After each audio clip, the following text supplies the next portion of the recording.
Все начинается с традиционного алтайского горлового пения. И на сцене вместе с Алексеем Воеводой и Евгением Попунаишвили Чайнеш Байтушкина, которая на чемпионате искусств стала абсолютной чемпионкой мира. И вот с таким партнером предстоит вместе выступать Алексею и Евгению.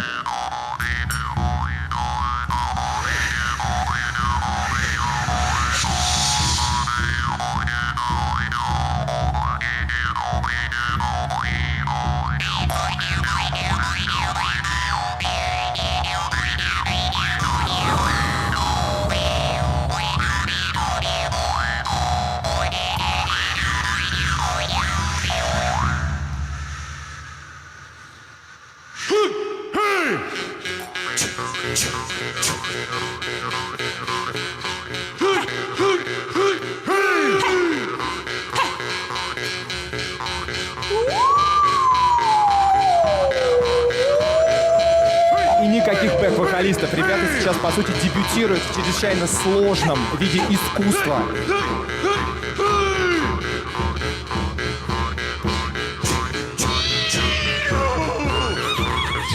А вот появился тот самый варган, музыкальный инструмент, который, в принципе, был распространен по территории всей России. И Некрасов и Адоевский писали, что и русские очень хороши в этом виде инструмента. Но, конечно, чтобы услышать вот такую классику, нужно ехать на восток нашей страны.